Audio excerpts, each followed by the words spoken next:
Hey guys, it's Carolee.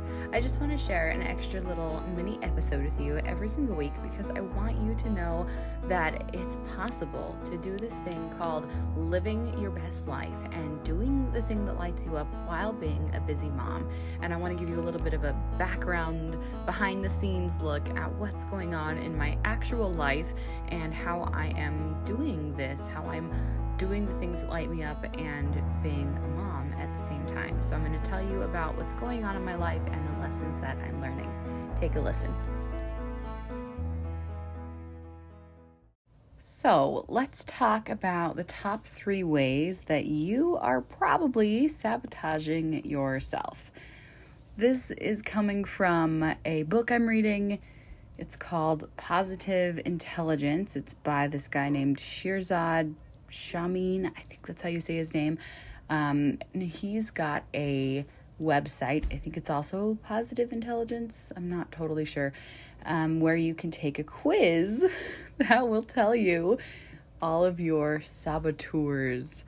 And I will warn you right now that this is a very deep quiz. It is the kind of quiz that it'll tell you things about yourself that you might not be ready to hear yet.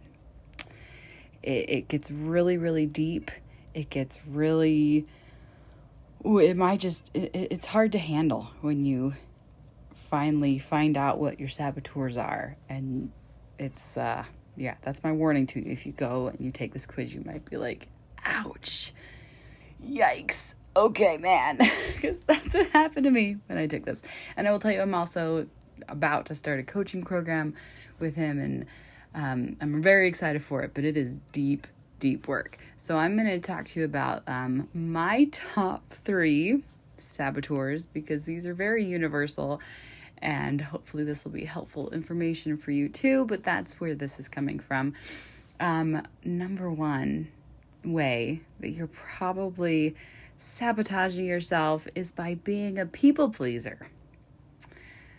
Yep, being a people pleaser. The people pleaser tries to gain acceptance and affection from other people, and it's lying to you by telling you that you're pleasing others because it's a good thing to do, but actually you're trying to win affection and acceptance indirectly. So it's basically like, I'm going to get love by doing. I'm going to prove that I'm lovable by doing more.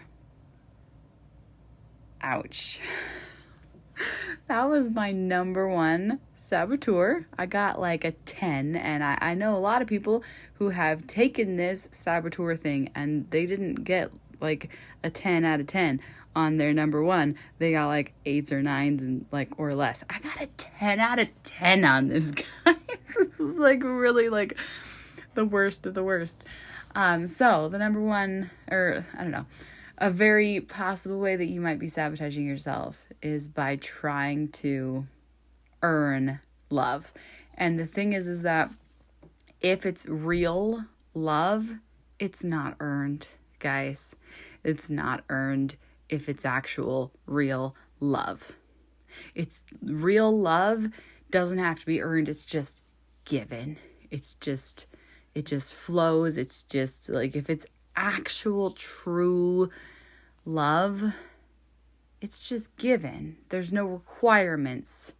There's no tit for tat. It's not, there's no exchange. That's business, right? I don't have to feed this is a terrible example. I don't have to feed my kids for them to love me. They just love me because I'm their mom, right? I don't have to do a certain number of actions every day in order to earn love. I just get to be loved. And we have to stop trying to earn that. You just get to be worthy. You get to be loved just as you are.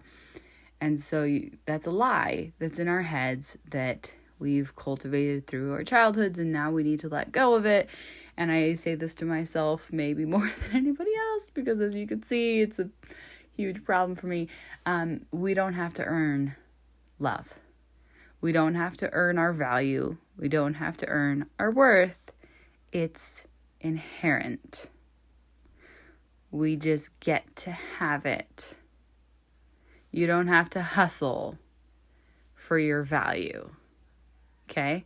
You don't have to please other people to be loved.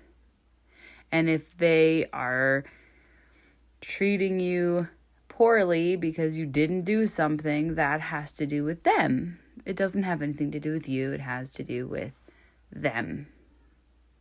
And that's a really hard one to internalize, because when we were little kids, I mean, there's that kind of cycle of like, you do the good thing, you get the good positive feedback from your parents, right?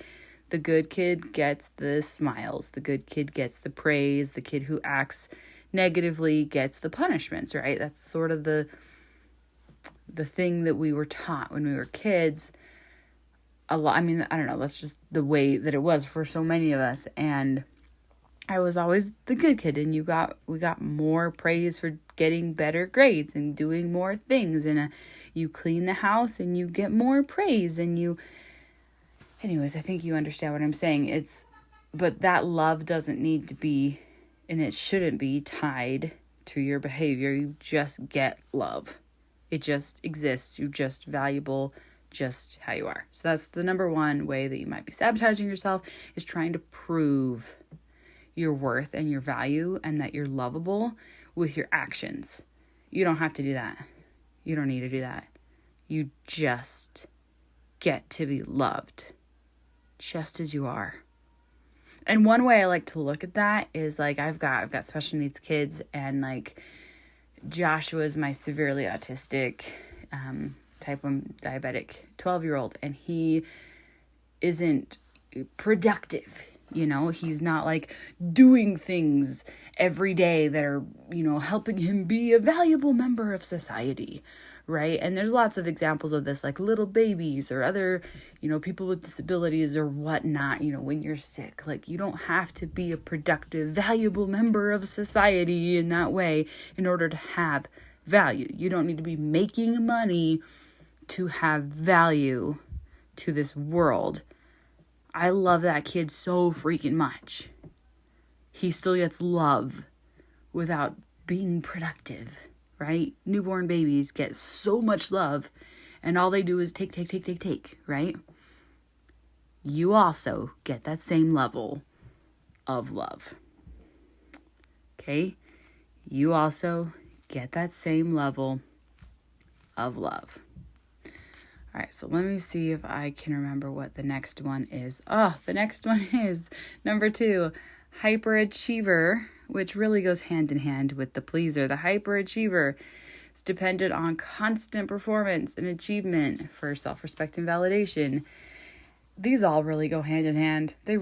All three of the ones I'm going to tell you about. The second way, they're really, it's all me. But hopefully you find something to resonate with in here. The second way that you might be sabotaging yourself is by overachieving. Keeps you focused on external success rather than on internal criteria for happiness, and it leads to unsustainable, like, workaholic tendencies and causes you to fall out of touch with deeper emotional and relationship needs. And it teaches you that your self-acceptance should be conditional on performance and external validation. So it really just goes hand in hand with the people pleasing, but this one is more personal. It's like, I haven't done enough today, so I can't go to bed yet. And I literally did this last night, for the record. So there's a reason this is number 2. I think I scored like a 9.4 on this one.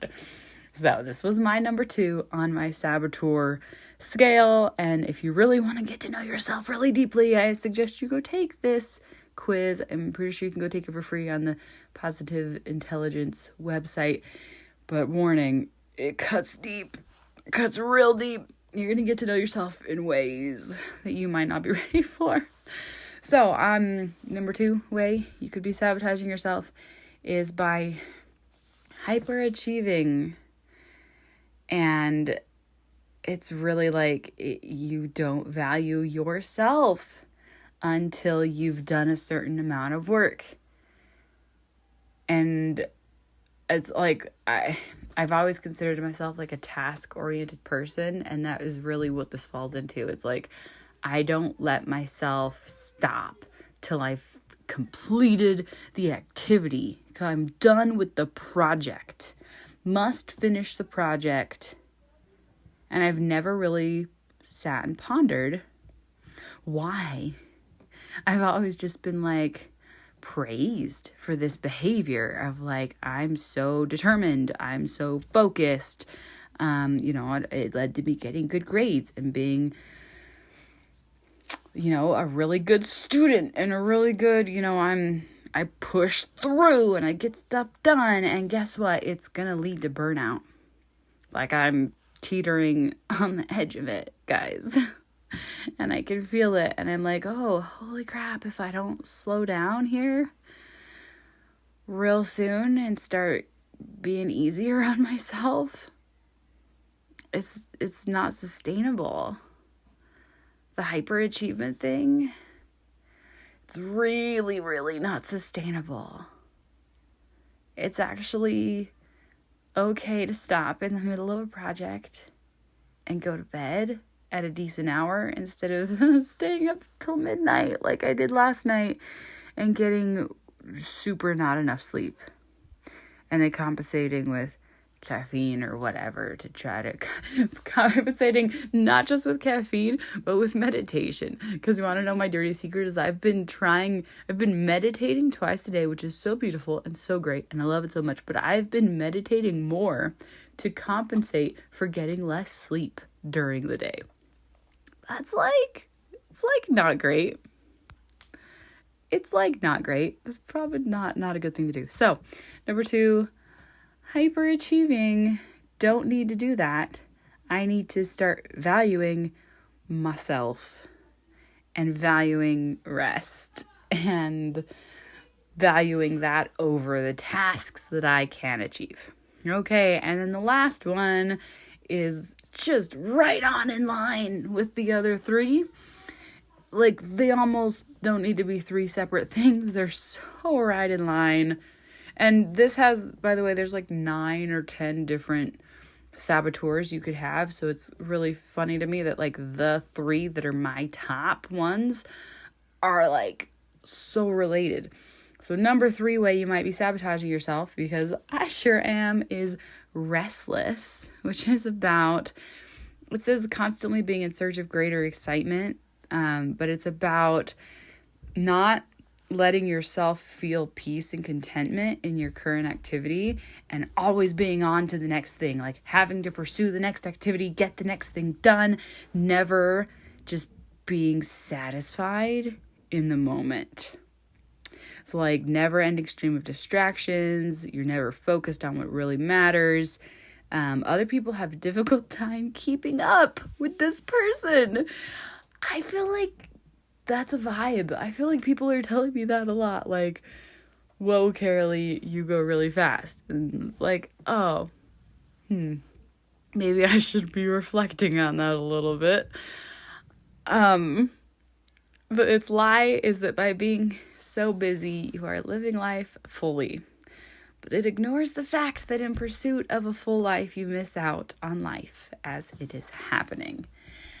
Ouch, guys, I told you that this little quiz here and this book, because this is from the book, go read the book. It is called Positive Intelligence. It will hit so deep and so hard. And if these ones aren't hitting home for you, which they might be, there are 9 saboteurs in here. So this is just 3 of the 9. These are my top 3. I go, and I never stop. And I have got to start soaking in these moments. And yeah, the meditations twice a day, ooh, so beautiful. Those totally count as soaking in the moments. But am I just doing those to check off a box and being like, yes, I'm so accomplished, I meditated twice today? Except for sorry, except for those like moments of meditation, like I'm almost never not multitasking. I'm never not multitasking. I'm constantly doing multiple things, which is probably why I love podcasting so much, because I kind of can't multitask and podcast at the same time. Like right now doing this, I can't multitask while I'm doing this. I have to focus on this, which is why podcasting has probably changed my life so much, because that forces me to only do one thing at a time. The restless, constantly trying to do so many things. It goes right in line with being a pleaser and being the hyperachiever. So those are the 3 ways that I'm sabotaging myself. I definitely encourage you.